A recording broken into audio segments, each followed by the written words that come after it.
Hi, everybody, and welcome to another edition of Adam's Music Box, where today I want to talk about what truly makes an audiophile recording from an ordinary or subpar recording. And this is a debate without a single answer, and I don't intend to provide one, but I do intend to provide what I think is the most important answer, and that is human beings.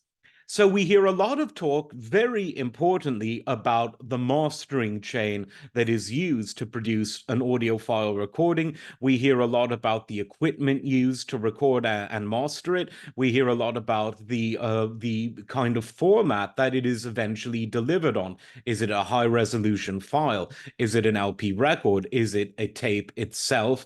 Is it some sort of disc, whether an SACD, the rather obsolete DVD audio? Is it a regular compact disc? The list goes on.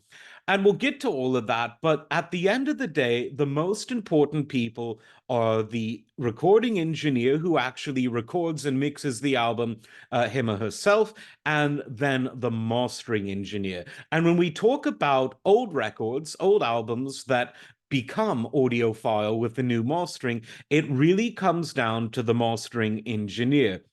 Now, for those who aren't already in this sort of red-pilled audiophile rabbit hole situation, let me just explain the basic process through which a modern album is made. First, you've got the recording session, and this is usually done on multi-track tape. In the 60s, you had 4-track. By the end of the decade, you had 8. Then 16 came in the very, very, very late 60s, but more apparently in the early 70s. And by the mid 70s, you had the standard going forward, which was 24-track. And so the engineer, who is sometimes also the producer, but not necessarily, is the one who records and mixes the album. And once that album is mixed to 2 channels, it is on the form of what we call the master tape, which is either a 1/4 inch or a 1/2 inch tape. We see an example of one such tape behind me. Now, what happens then?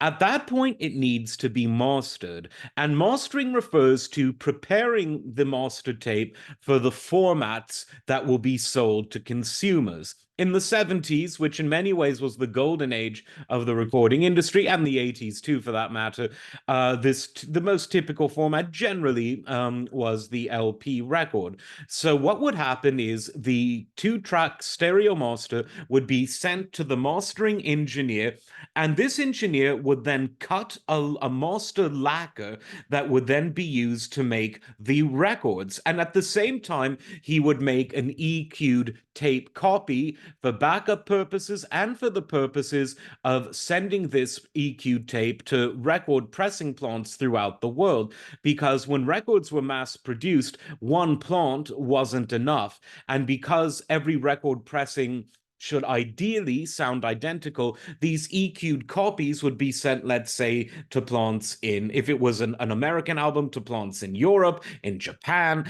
in Australia, in other territories, and even in some cases to different pressing plants within the very large North American market.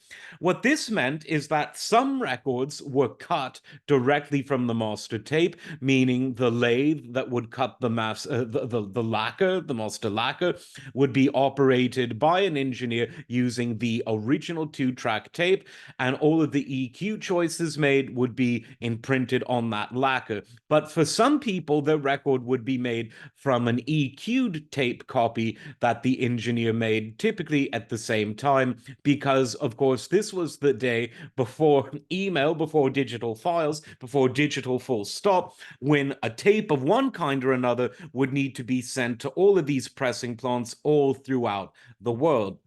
Now, obviously, a lacquer cut from the master tape is generally better than one cut from a copy, although if the copy is made well and if the lacquer is cut with care, many people could probably scarcely tell the difference. And of course, there would be masters prepared for cassette reproduction, for reel-to-reel reproduction, which was an audiophile format in the late 50s up through the 70s.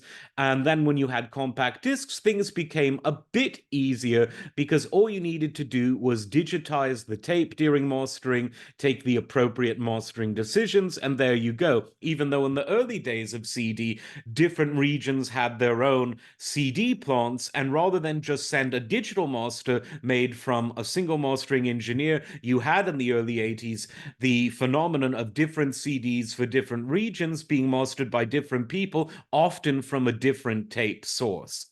Now, in audiophile records or tapes or CDs or SACDs or files, what you generally want is not a copy, but the original master tape that is then mastered for the format that will be sold to the consumer.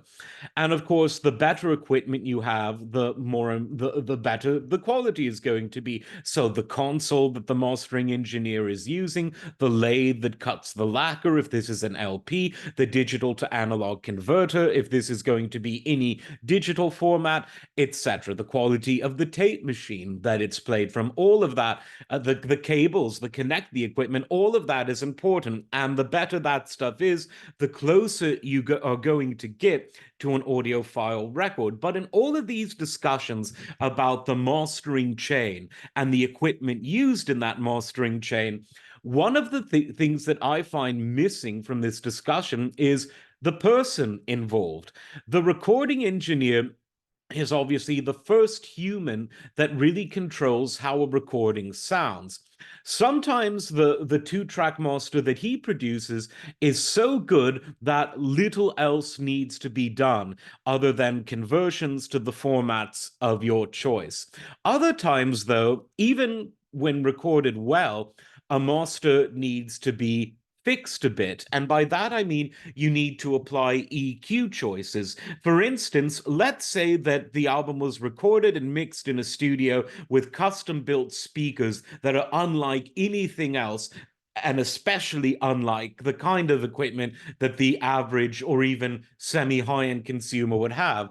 Something that might sound very full, very rich, very nice is not going to sound particularly good on the average stereo equipment. And all of these things are what the mastering engineer has to have in mind when making a master that will ideally sound as good as possible in as many environments as possible.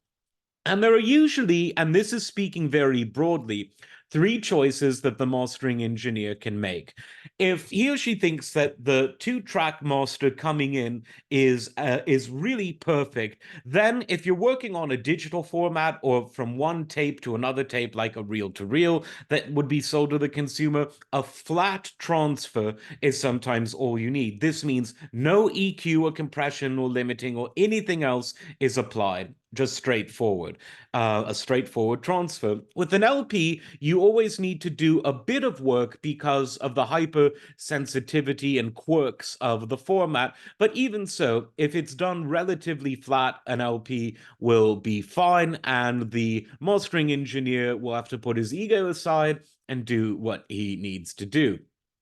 Then there are some engineers, that mastering engineers that take the point of view that even if the master that's presented to them is very good, some minor tasteful EQ choices should be made just to even out the sound, make it sound cohesive from track to track, make it sound nice and full-bodied, make it sound pleasant to the ear. And then there's the third philosophy, which is, right, this master tape is sonically insufficient. I need to make some radical EQ choices to do things like fatten up the bass or to make the bass more punchy and clear, things you can do to try to broaden the soundstage with EQ, make the treble sharper, make the mid-range more transparent. Lots and lots of choices with the various knobs on the console that a mastering engineer will have. And all of these choices are debated constantly in places like the Steve Hoffman forums and other places where audiophiles come to congregate. I don't know why that's funny, but it is. If you've met an audiophile, it is. They're a very particular bunch, and I would know I'm one of them. So those are the three choices. And this is why sometimes you can have the same record released on different audiophile labels. Take the second album, the self-titled Blood, Sweat, and Tears album. It's been released by Mobile Fidelity on both LP and CD, and then later on Mobile Fidelity again on SACD. It's been released by Analog Productions. It's been released by others. The Supertramp album, Crime of the Century, equally many different formats across different labels. And this is because these albums are popular. Dark Side of the Moon, Pink Floyd, same thing. Miles Davis, Kind of Blue. So you've got these popular albums among the audiophile and wider listening community, released on many different formats by many different mastering engineers on many different labels, each of which have various different styles. In its golden age in the 70s, 80s, up through the 90s, Mobile Fidelity, particularly for their LPs, but also sometimes for their CDs, was known for making very rich EQ choices. So they would take the master tape and they would EQ it in such a way that really emphasized the fullness of the sound. Sometimes this was criticized as smiley face EQ, where the treble and bass were really emphasized to the detriment of the mid-range. Some people love it, some people don't. And of course, there is a lot of variation between the albums, but generally, MoFi, particularly in its golden age under the original owners, before it went bankrupt in 99 and its assets were repurchased by Music Direct, the original MoFi, and to some extent the current MoFi, was kind of known for taking liberal EQ choices that some loved, some didn't.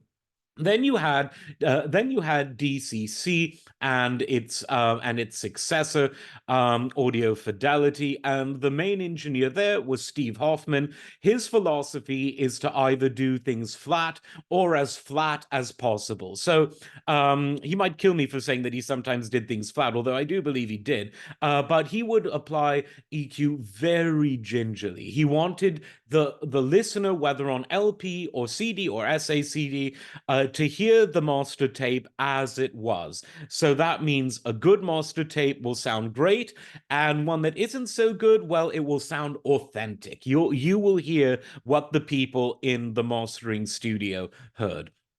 And there are many people who sit somewhere in between. Chris Bellman is a bit more on the let's keep it flat side.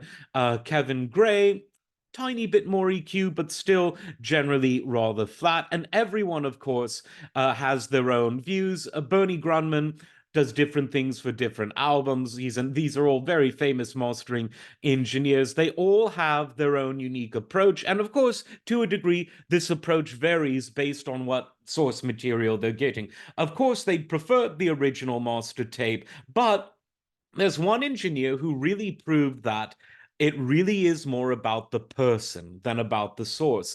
And this was a man called Barry Diamond. Now, Barry was a mastering engineer for decades, and he made some of the first CDs, particularly for Atlantic Records, which had some of the biggest rock artists in the world. And he made the US editions of many CDs in the 1980s. He said that hardly ever, if ever, was he given a master tape. He was usually given a copy, sometimes an EQ'd copy, the kind of thing that would be sent to pressing plants throughout the world to make, because obviously the master tape can only be in one place at once, and you don't want to overplay a master tape for obvious reasons, degradation. And buried CDs were considered and are considered some of the very best, even though one, the digital analog converters of the 80s weren't as good as those that we have today, and two, he wasn't working with the master tapes in many instances. But some of these, frankly, most still sound excellent. None of them are bad. And some are still the definitive digital versions of these albums, which just goes to show that while ideally everyone would want to work with the master tape as your source, if you've got a great engineer who really knows what to do, then you can have a definitive version, even if it's not made from the master tape, and even if it isn't using equipment that in hindsight would be considered the best equipment available. So obviously you want to tick as many of these boxes as possible, but if you're only going to tick one, you really want a good mastering engineer, because a good mastering engineer can allow a well-recorded album to remain faithful to its original sound. And likewise, or additionally, rather, a good mastering engineer can take an album that was recorded so and do some pretty amazing things with it. And of course, there will always be discrepancies as to what sort of mastering engineer do you like. Stan Ricker, for instance, who did a lot of the original Mo-Fi's, who was very much had his foot on the throttle when it came to EQ, or do you prefer the opposite extreme, a Steve Hoffman type of person who wants to go for as natural a sound as possible? Um, Luckily, a lot of these, well, a good number of them were done by both, so you can compare it and see whose version you like best. Because after all, mastering is both an art and a science, and it's the art part that is subjective. And frankly, there's something to be said about all of these different approaches. So, in summary, yes, the better the equipment and the closer to the master tape as possible, ideally with the master tape, things will sound better. But I would rather have a great engineer, a great mastering engineer working with subpar sources than the best sources in the hands of a bad engineer, because of course there are also instances, generally for mass-produced masterings or remasterings, where a mastering engineer is told by a major label, compress the hell out of it, brick wall it, we want it to sound loud with no definition and no dynamic range. And that sort of ruins the warmth and the listenability of an album, although it will sound good if it's coming through a crappy car radio from 1971. Of course, modern car radios, car stereos are a lot better than they used to be, although the cars are less stylish, if you ask me themselves. So these are all of the factors to consider when looking at audiophile. The person, though, is the most important, because it's the person, the human link in the chain, that is making these crucial decisions that make your listening experience what it is. Like and subscribe, and we will see you next time. Bye, everyone.